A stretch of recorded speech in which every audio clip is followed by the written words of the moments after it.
All right, welcome to Halitics. I'm Hal Ginsberg, and joining me this morning is Arlen Grossman. Arlen, political pundit, how are you? I'm pretty good, Hal, but I've been away all weekend and I haven't heard the news the last few days. Has anything Ooh. happened? All right, I'm hearing you, Arlen. I'm hearing double. You'll need to turn off whatever you've got in your background, I think is what I'm getting. I heard me twice. Oh, Now I'm hearing you. can you hear Let me me see. now? That could be me. Okay, there we go. Better. Arlen, good morning, welcome, or afternoon, whatever time it is, wherever you are. It's Boy, those afternoon. technical It's issues 12:01. are awful.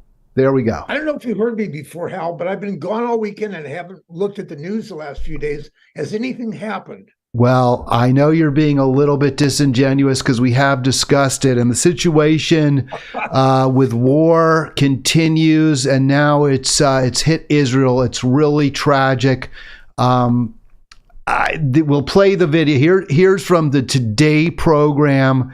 I think this is Saturday morning. Maybe it's yesterday, but must have been yesterday, right? Because the war started on Saturday. So here's from the Today program.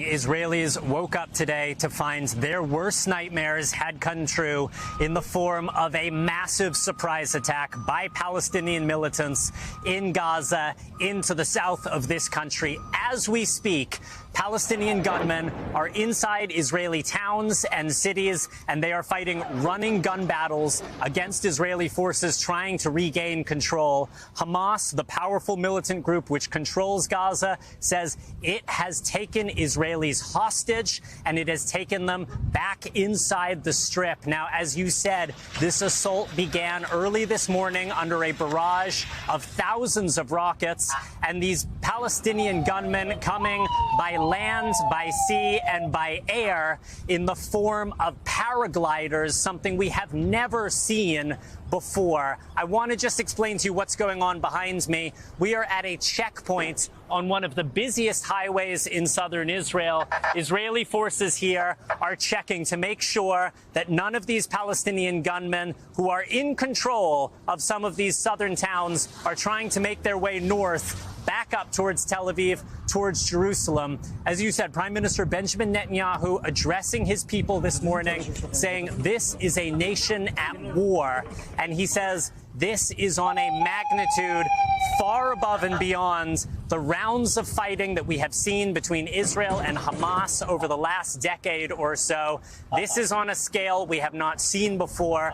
We have been watching Israeli jets overhead flying into Gaza. All right, so I'll stop it there. I think you get the picture. It's awful. I have a friend who's a Sabra. That means she's born in Israel. She has relatives there. Let me just give you a quick shot of what she had to say, Arlen. And then, since I think you were at least somewhat familiar with what's going on, I do want for sure your reaction. But I do want to just, if possible, center this reaction from a good friend of mine who is, in fact, Israeli. So let's see if we can get this on there. She just said, a lesson we can learn from, and let me see if I can get this, and I'm sure you'll have some comment as well. This is what my good friend said, nightmare, and what a colossal intelligence failure. Let's see if we can get that whole Twitter up there. Boy, talk about intelligence failures. Nightmare, what a colossal intelligence mistake. A lesson we here can learn from a non-functioning government, certainly meaning the U.S. government. Certainly is an invitation for disaster. We're okay. Family is okay. But our hearts are broken. And we'll get to the response by Professor Zunis from UC Santa Cruz shortly. But Arlen, go ahead. Your feelings about this as a Jewish American. Well, it's such a disaster. I mean, short of a nuclear weapon being gone off, I think this is about as big a disaster as you'd expect to see in the Middle East. It's a total surprise. I mean, how Israeli intelligence and our intelligence missed it is going to be talked about for a long time, because Israel was totally had no idea what was coming and got hit really, really hard. And the fighting continues. And what's going to come next, we just don't know. But if you remember on 9/11, we just started things in motion that turned out to be not so good, like starting the war in Iraq and Afghanistan, and all of the things that we did that really made things worse. So let's just hope that things aren't made worse by the reaction of Israel, the United States, and other players in this scenario. Well, I think what you're concerned about is very, very realistic. Arlen, I am already troubled by the reaction, which seems to be to kind of disregard completely, to not even consider what were the grievances, what are the ongoing grievances that led to this particular attack by the Palestinian force, Hamas, and to try to consider it in isolation without any context whatsoever. And of course, if you only consider this without any context, it's going to look awfully bad. As you heard the reporter say, checking for gunmen heading north with machine guns, kidnap victims. It is terrible for those people. By the way, it is not William Neal who's with us. Let me be real clear. It is Arlen Grossman. So a few little technical glitches, which I think we can't really have a Halitics program without them, Arlen. I've just determined, everyone has a signature, right? So that's going to be mine, is lots and lots of mistakes. Let's at least have it not say William Neal pretty soon. He was my last guest. Here we go. Let's see. This should be better, although I don't want it to dominate the whole screen, not that you shouldn't. And there it is, Arlen with us on Halitics. Don't forget, click like, click subscribe. How can you want to miss all of this production genius that we've got going on? Yeah, Arlen, just last point here, although because I kind of lost my thread messing around with titles. But one of the issues, in terms of the colossal intelligence failure, and that's what I had on the screen before, was what Professor Zunis had to say. And that is that the Israeli military probably is overstretched. The IDF's Gaza division that was supposed to secure the border area from Hamas attacks was instead sent to the West Bank to support the settlements there. He calls them illegal. I don't think there's any question they violate UN law. 22 Israeli battalions were stationed in the occupied territories rather than protecting Israel. So you can see the colonialism is coming home now to bite Israel in the back, because they don't have enough troops to protect the borders from understandably irate militant Palestinians, both in the east and southwest of the country. Well, Hal, you begin to touch on something which I think is really important, and you don't hear it from the American press and the typical media, is about the Palestinians in Gaza. The terrible oppression that they face. They're not, they've gone for years and years without, any consideration from the rest of the world and Israel, and they've just been, tamped down, and now they're exploding, you might say, with Hamas doing this gigantic attack, totally unexpected attack. So, there's so many variables here. And, one of the bigger ones, I think, is how Israel has treated the Palestinians in, the Gaza area and elsewhere. And they're mad and they're upset and they're taking it out on Israel right now. What would you like to see happen? And I'm going to play some clips, but I want to get your thoughts. I mean, what do you think, given where we are now, Israel should be doing? And again, bear in mind, Netanyahu has already said this is a war. We're going to see something we haven't seen in 20 years. And by the way, right now, Gaza is this latest headline from the Times. I don't have it up yet. I don't have it, but Gaza blockaded. Gaza's now completely sealed off. And I guess we're going to see more bombing. We've already seen bombing of Gaza. The whole area is incredibly densely populated. The main business area has already been hit. Is that what you would? I guess is what we expect to see from Israel. Is this what we should be seeing from Israel? Well, no. Then that's the worst part of this, is that there could be the wrong calculation, the wrong move could just set things off even worse, because you got so many variables in here. You got Iran, you've got the Republicans in the House of Representatives in our country were kind of unsure what to do, and if there's a further military action, it could make things a lot worse. Plus, of course, you've got the hostages that are probably inside and scattered all over Gaza. So that limits the ability of the Israelis to make a major, war over there. So, there are just so many things going on right now. And I think what we need now is coolness for people to, step back and not just overreact. Well, that I agree. Certainly in the United States, we need to take a step back and kind of try to consider what led again to this outpouring of anger. But that might mean that the Republican dysfunction, if we want to call it that, actually isn't such a bad thing, right? Because since they're focused on a new speaker, they're not focused on some kind of response that might or might not be a good one. Yeah, all they're doing right now is just blaming Joe Biden and the current government, saying it's because, we let all that, the money go to, to the, boy, I'm messing up here, but I haven't heard this. Is that right? This is news to me. I'm glad you're bringing it to the table. So there's chatter on the right side of the aisle that this all came about because Biden and the Democrats did. I mean, I don't disagree that Congress, both sides, right? Because the Republicans have been often in recent years even more aggressive about the need to maintain zero space between Israel and the United States. That was something Hillary Clinton famously said during the 2016 campaign, that there would be no daylight between the Israeli government and the U.S. government.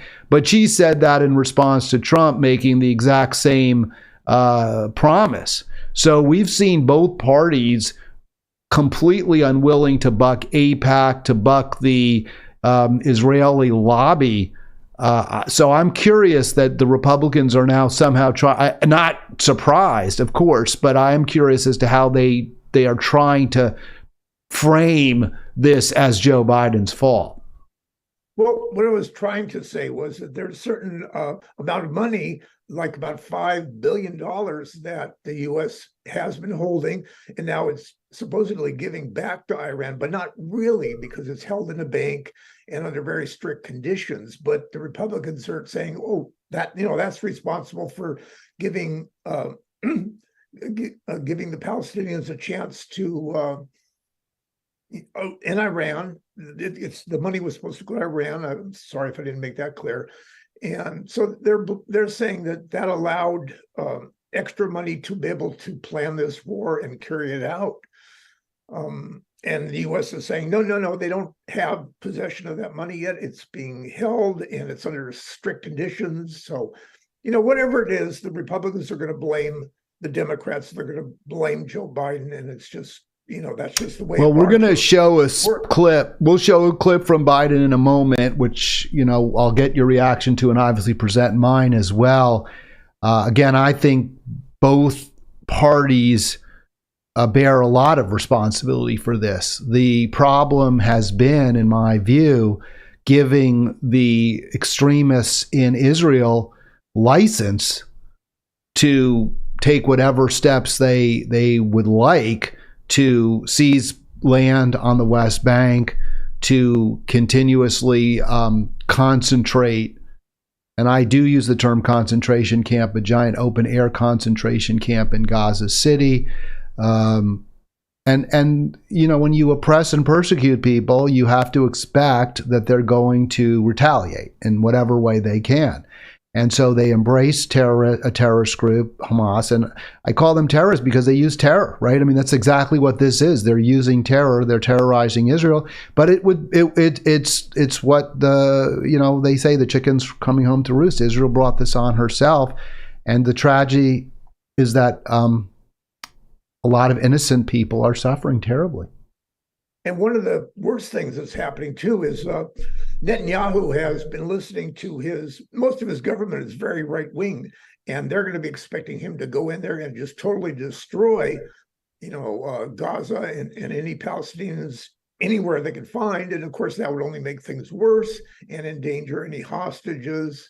So we want to make sure there's not an overreaction. And certainly Netanyahu has got to be looking pretty bad right now because he was totally caught unawares with this war, and there's going to be a lot of criticism of him for that, and I don't know how long he's going to be able to hold on to. Well, that's a fair point. I mean, there is a lot of anger in Israel, and I've heard that, again, from my Israeli friend and others, that the government, didn't keep us safe, right? That's their first responsibility, and they clearly failed. You mentioned the attack on Gaza. It's already begun. You can see some of the recent rubble resulting from Israeli bombing. Let's play this video clip from PBS, and then I've got some more comments, and I want to hear more from Arlen as well. So here we go. By the way, if you want to join us, 240-363-7190. Would love to talk to you. It is Halitics. This is the Halitics program. Click like. Please click subscribe, bottom right. Got a new viewer, Petra. Petra, thank you so much for enjoying our program and letting me know you enjoyed it. Good evening. I'm John Yang. Tonight, Israel is a nation at war. Prime Minister Benjamin Netanyahu has vowed to destroy the ability of Hamas and Islamic Jihad to govern and carry out military attacks, an effort he warns will be long and difficult. The death toll continues to climb. At this hour, there are more than 700 Israelis dead. On the Palestinian side, more than 400 are reported dead, and each side reports more than 2,000 wounded. Late today, U.S. Defense Secretary Lloyd Austin ordered the aircraft carrier USS Gerald Ford to the eastern Mediterranean as a show of force in support of Israel. The skyline of Gaza shrouded in smoke as Israeli strikes pummel residential buildings. Mosques that the Israeli military said housed Hamas command centers, and tunnels long suspected to be smuggling routes for weapons. Israeli officials say they also hit the National Bank of Gaza. NewsHour producer Shams Uday. If you look behind me, this is the Islamic Investment Bank.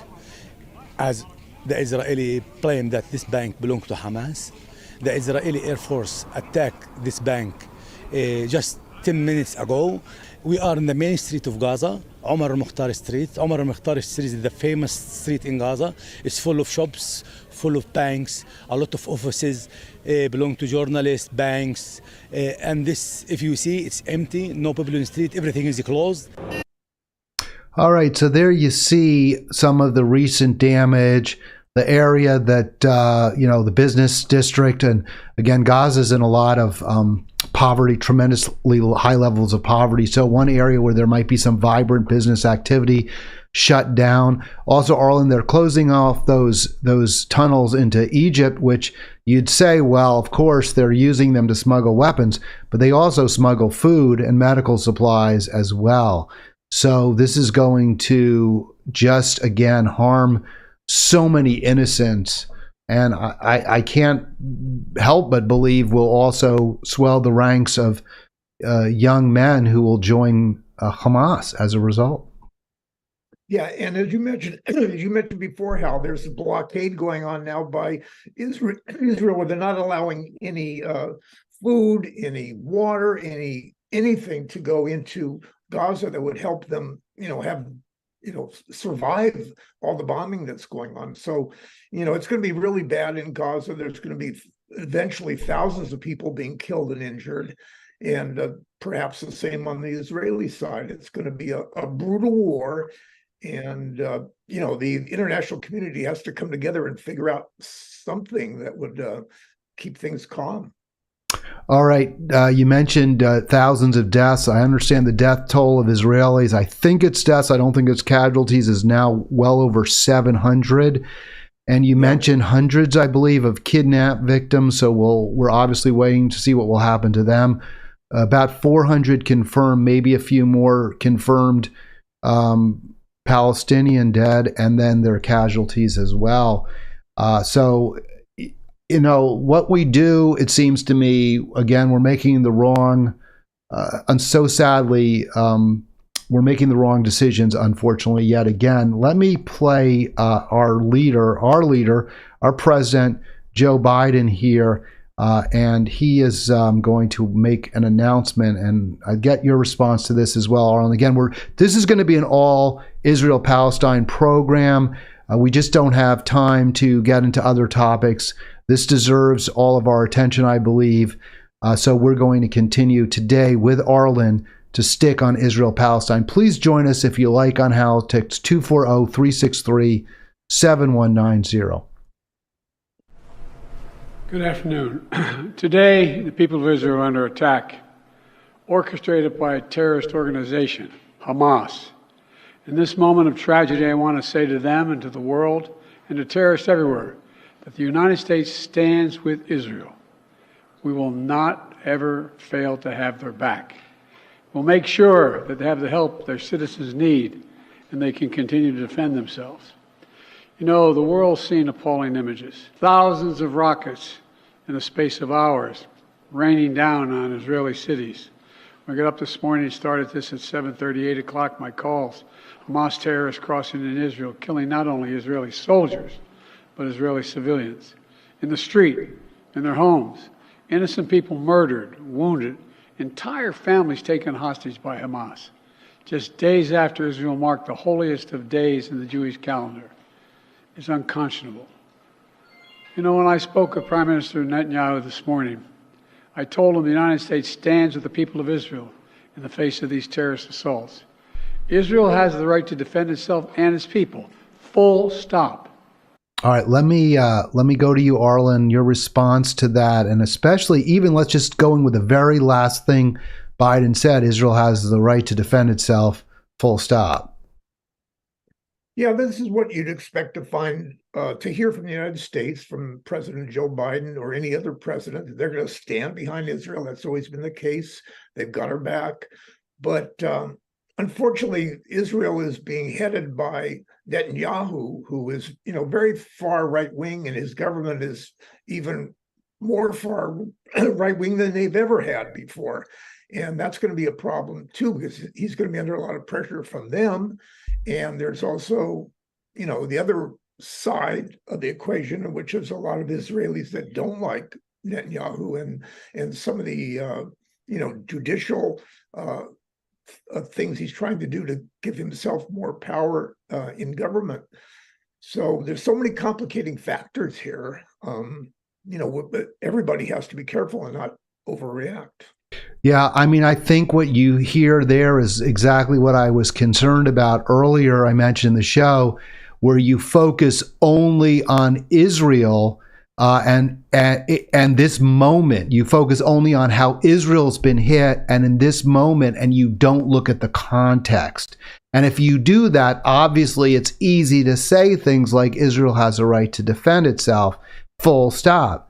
But what about the right of Palestinians to defend themselves? What about the fact that there's a tremendous disproportionality in terms of wealth, in terms of influence over the Israeli government, in terms of power?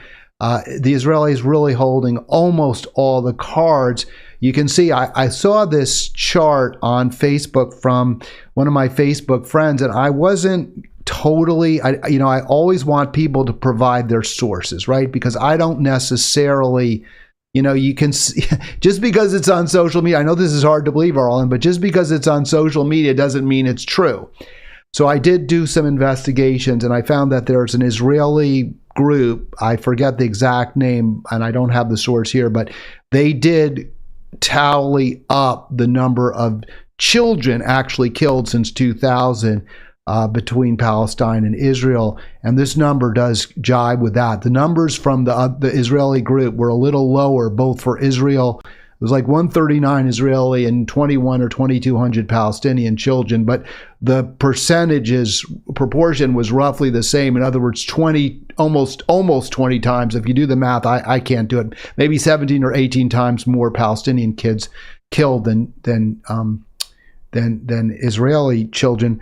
And then since that was a few years ago, I think that number looks to me to be, based on what I can do, it is very accurate. So I only will stand by numbers or present them if I can at least believe they're accurate. So given the tragedy, and of course I'm not minimizing the lost lives of Israeli children, but given the tragedy, I mean, it's just, you're not, if you only focus, let me say it that way, if you only focus on what has happened to Israel and what the Palestinians are doing, I think you're missing more than half the picture.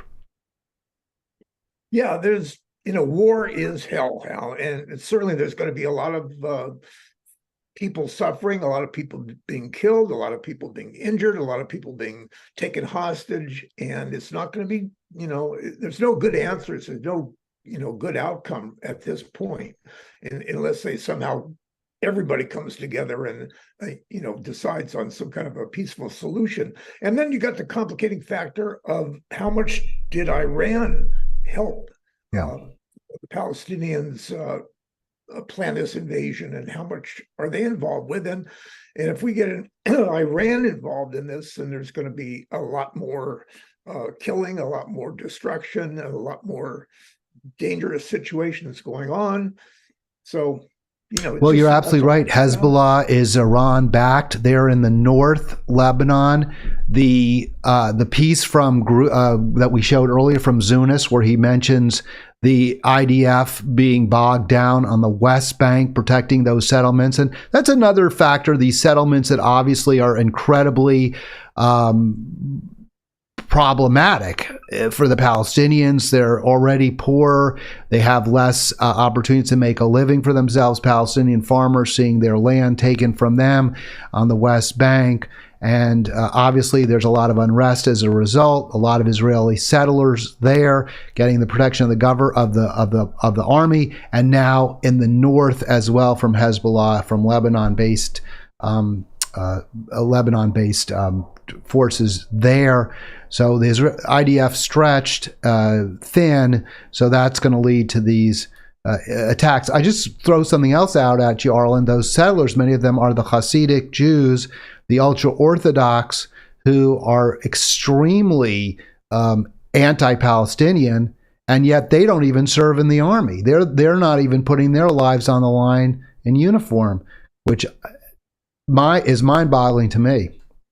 Yeah, mind-boggling to me too. Yeah, the Orthodox Jewish citizens, are exempt from having to serve in the military, which I'm sure makes a lot of the rest of the country resent them. And, probably there'll be talk about, maybe that should change. So, you got a lot of internal conflict in Israel, a lot of extremes on both sides. And it's something that's going to be really complicated, their political situation, just like ours is in this country. All right. So we heard Biden say that we have Israel's back.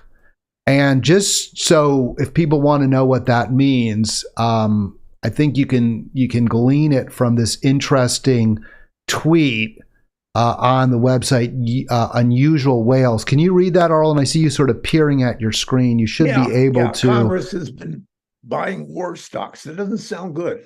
Right. And you can see many bought defense company General Dynamics. So they're interpreting, they know what they're doing, right? They know what they do, and what they do is they appropriate funds. So as soon as then, that's why I was saying maybe it's better off for the Republicans to be in a dysfunctional state right now, so they can't, because once the Republicans, if the Republicans put a House speaker in place, both parties are going to outdo themselves in their pro-Israel rhetoric and their insistence that we have to provide Israel with every new weapon under the book or under the skies, which will redound to the benefit, of course, more than anyone else, of the military contractors and I suppose the coffin manufacturers in the Middle East. So it's this is, for me, it's a huge indictment of both houses. Arlen, I don't spare my criticism of the Democrats. They're just as corrupt in this case. And you can see Unusual Whales does try to break down whether Republicans or Democrats are buying the stocks. Here, both, when they write many bought, that means that they can't distinguish between Democrats and Republicans buying the defense contractors. I'll give you one other thought on this, Arlen. They're compromised now. It's not just that the Congress members of both parties are profiting from the war. They're actually going to have a strong incentive to send the weapons over. Because by doing that, they'll be increasing the profits of the company that they own. So they're completely corrupted by this system that allows them to insider trade. And another thing to consider is, do we have enough weapons for ourselves and for our allies? Because with all the weapons going to Ukraine, which a lot of people are upset about, I am me. Hal is upset. Hal doesn't like those weapons. But then again, so, and if we're giving money now, more money in military aid to Israel, that's just going to mean less weapons for us. So yeah, there's probably going to be an explosion of production of military weapons, and that's going to help all the military defense contractors. So, well, I think we probably have enough weapons for our use, but I will add, Arlen, that now I'm sorry, I lost my thread. I do apologize for that. That's not good production. Let me play a clip real quick, and I'll see if I can get to where I wanted to go with that. But so here, this is from a possible solution. This is, I always say, Arlen, I want not just to talk about problems on Halitics, but to actually try to come up with some solutions. So I was taken by this. This is Channel 24, Les Français, and they have a pretty neat interview, I thought anyway, with an Israeli, at least he self-describes as a pro-peace activist in Israel. I don't agree with everything that he says, but some of this I think is quite interesting and definitely worth repeating and hearing. So let's go to it. Talks that lead out of this conflict. Listen, they represent a very small minority in the Arab world. All right, let me just stop it for a sec, because he has quite an accent. Are you able to understand that? He's saying Hamas represents a small minority of the Arab world. You got that, Arlen? Let me see. He has a heavy accent and it's French accent, and he speaks quickly. So here we go. We're happy that we have a relationship with Israel now. Most of the Arab country, even if it's a cold peace like Egypt or Jordan and the Emirates and the other ones who joined the Abraham Accord, are very satisfied by this agreement. It's true that the Palestinians should not be left aside. The Palestinians should not be forgotten in this process of reconciliation of a new Middle East. But at the same time, Hezbollah and Hamas have to understand the Arab world don't want war. The Arab and the Muslim world don't want escalation. They want it. And if it will happen, the Lebanese people are going to suffer. The Palestinian people will suffer, but in the end of the day, the reconciliation process will continue. Maybe the answer to their violence, to the situation that we are into, it's more peace, it's more talk, it's more encounter, it's more negotiation. They want war, we have to give them peace, is what he was going to say. I cut it off at the very end. So you caught that, Arlen. I'm glad. Your reaction? Well, he's promoting more negotiations, more talks, which I think we could all agree with. There's, a whole lot better to do that than to continue increasing, military destruction and war and killing more people. That's not going to solve anything. So eventually there's going to have to be some kind of negotiations, maybe in the international community. I mean, among other, Western Europe, United States, all the people involved in the Middle East, Here's a problem, and we've talked about how, I don't know if I did it with you, but I have talked about plans or ongoing negotiations between the U.S., Saudi Arabia, and Israel. The hope is to broker a peace deal between those two countries and a tripartite kind of mutual defense agreement. The focus of that would be indeed Iran. The problem is that while the Arab countries, and I think he mentioned, maybe it wasn't in that clip, Morocco and some others, the leaders in those countries, the elites, are fine with the status quo. The Muslim communities, and they're all Muslim countries with some minorities in them, they're not. They see their brothers and sisters, their brothers and sisters, Muslims, being persecuted, oppressed. They see their children being killed, and they're increasingly upset and angry. And this therefore could destabilize the Islamic world. So it seems to me, again, the solution has to be what the commenter said, what you said, is some more talks, more peace, and we're not getting that. We heard from Biden. We didn't hear that from Biden. Is he? I know now. I criticize Biden. I'm not going to. Is this because Biden just politically is so boxed in he can't take a more nuanced sort of J Street position rather than AIPAC position without risking even more his rather precarious hold on the presidency?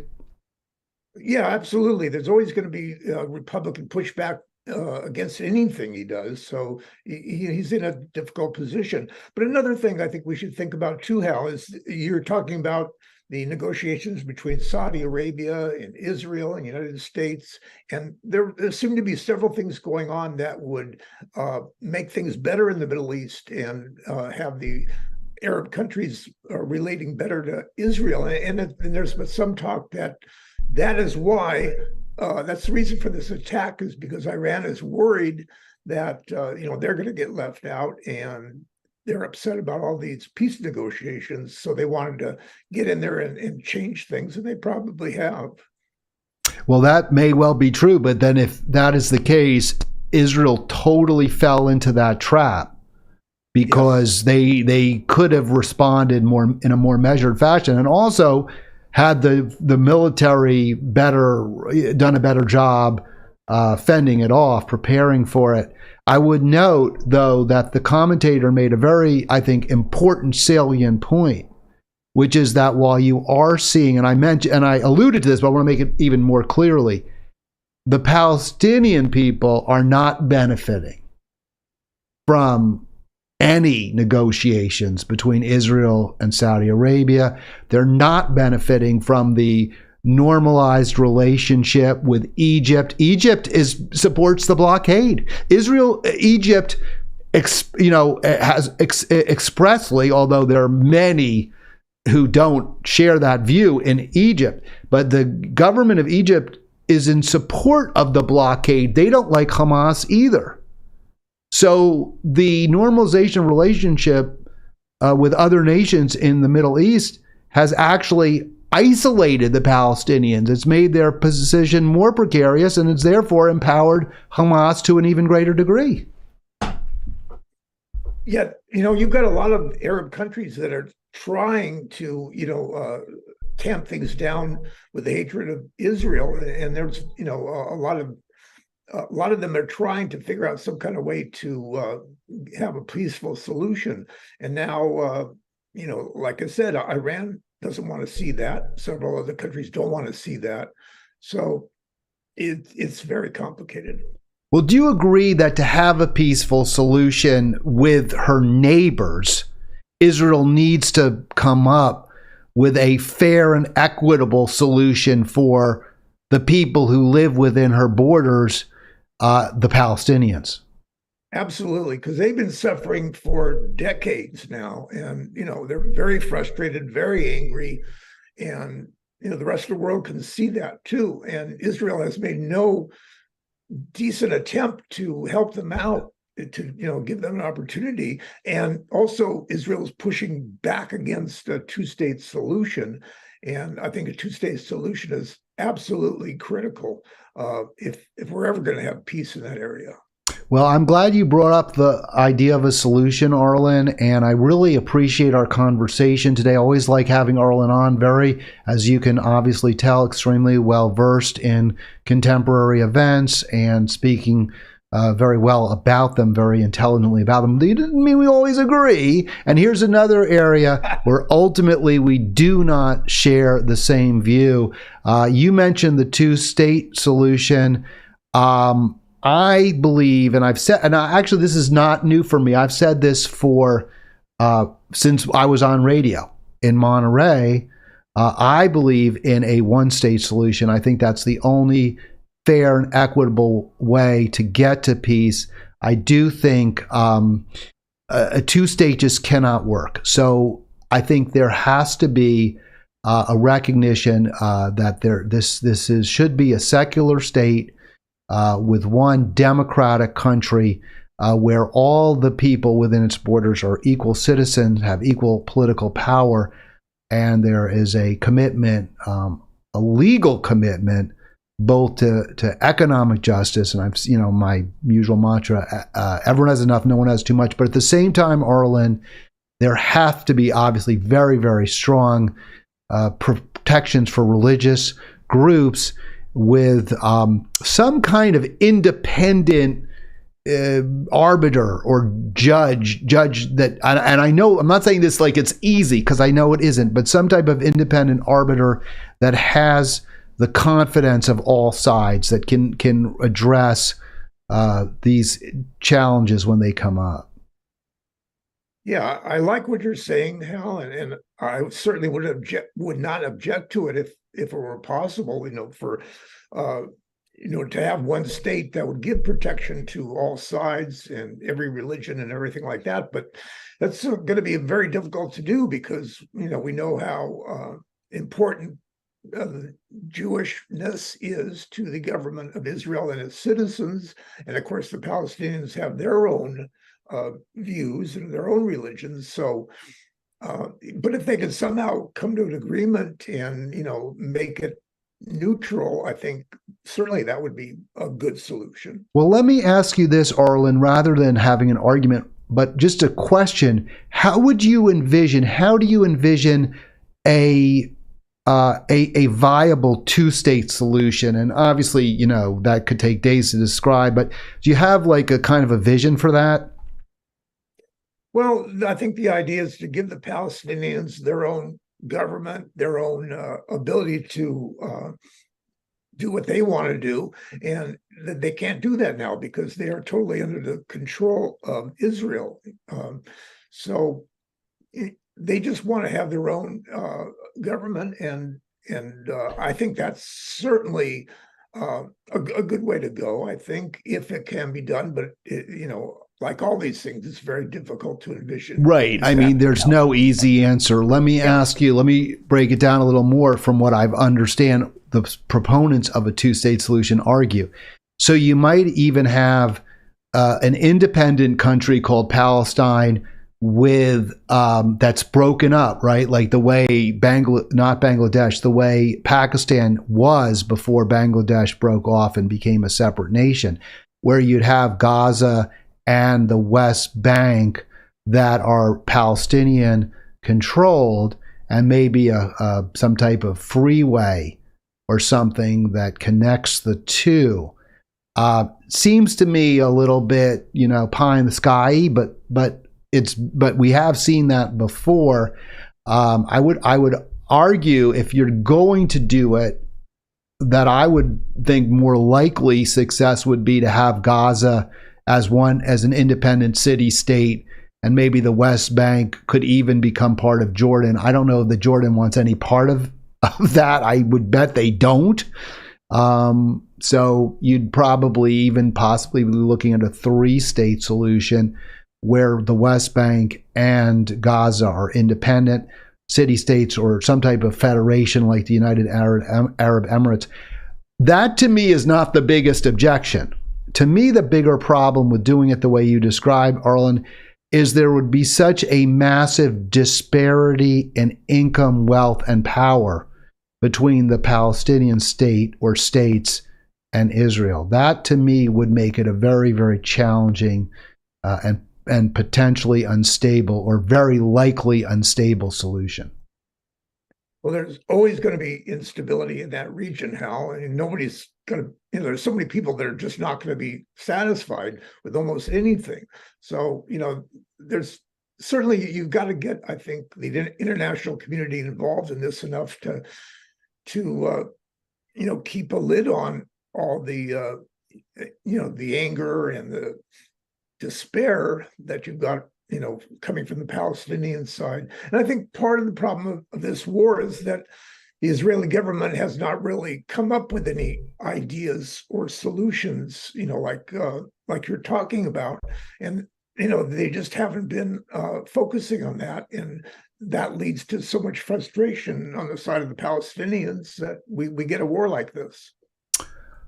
Yeah, I mean, it's very, very thorny. It does not, there's certainly no good solution.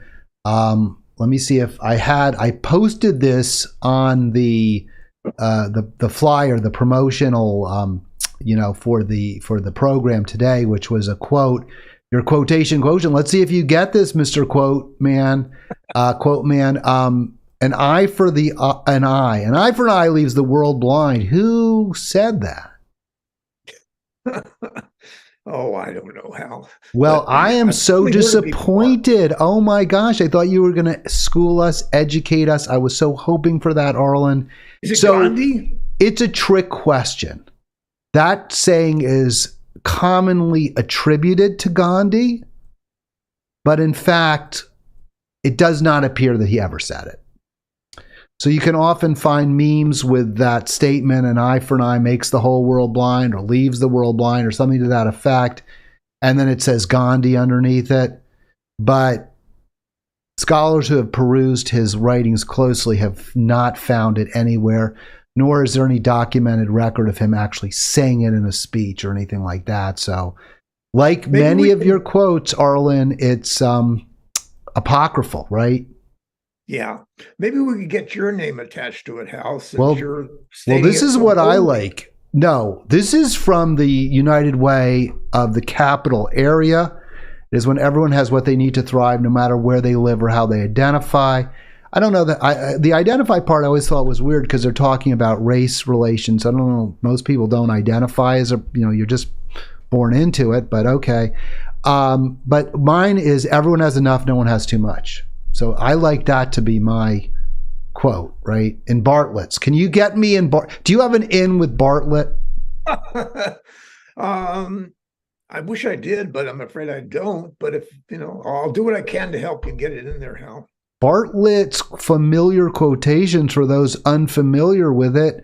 I don't know how much play it still has. It used to be kind of a mid-20th century go-to for quotes, and I was always impressed that Shakespeare basically had half the book, right? I mean, and then there's a quarter goes to the Bible, and then everyone else gets like one line in that book. But yeah, I like it a lot. So I want to be in there. I want everyone has enough, no one has too much. Arlen, more on Israel, Palestine. We got about 5-10 more minutes. If we don't have to use them, there's no law that says Halitics has to be an hour long. But this is such a tragic. I'll give my own language again. I've got to admit, and I try to be upbeat. You said to me, you got to smile more. I haven't been real happy. Things are very, very bad around the world. And personally, although my family is doing extremely well, I've lost a very, very dear friend in the recent, just in the past few months, and other people close to me are not well. And so this is just one more straw on the camel back. Yeah, there's a lot to be unhappy about, Hal. There's no question about that. We have to, look around and be thankful for what we do have, and we do have a lot in this country. But yeah, there's always going to be those kind of tragedies, whether personal or national or international, that are going to get us down, and we've got to make sure we don't let them do that. You have to look at everything, look at the positive as well as the negative. Well, you got to have So, yeah, I mean, I think that's right. Although I think we accept the sad times as well. That said, the political situation, someone gets sick, they get sick. There's not much you can do about it. You take care of yourself as best you can, but, I'm not a blame the victim person. But with regard to the politics, we've got to do a better job. We have got to figure out ways to unite with those we have strong political differences with. And in Israel, both sides need to turn their backs on the extremists who profit from the war, who benefit from the animus. I would just note, it's not, to my way of thinking, it's not parallel. There's a real disproportion there. Israel has the freedom of movement. Israelis can move around. Palestinians can't. Israelis have the wealth. Palestinians don't. Israelis have probably the second most advanced army in the world. I don't think anyone, after watching their performance in Ukraine, would say it's Russia. So the onus has to be on Israel to broker peace, and it has to be on us to push the Israelis. That's my final word. Your final word, Arlen. Yeah, I'm sorry that Israel is being run by Netanyahu. He's been a major problem, I think, because he has no interest in how the Palestinians are doing. He has only cares about how he is doing. And of course, our country is so messed up because we're about as divided, I think, as we ever have been since our Civil War in the 1860s. So, and I don't see any easy solution out of that either. So we've got some work to do. That's Arlen. He joins me every Monday, hopefully as long as he'll tolerate me on Halitics. So we'll see you next week, Arlen. I will be back maybe as soon as this afternoon. No promises. I'm going to be interviewing a staunch supporter of single-payer universal health care. His name is Chuck Pinocchio, good friend of mine, just as Arlen is a good friend, just as you're my friends as well. If I don't get that, I don't promise you that we'll have that live streamed. If not, I'll replay it for you tomorrow. Have a great day, everyone. I'll see you as late as tomorrow, as soon as this afternoon.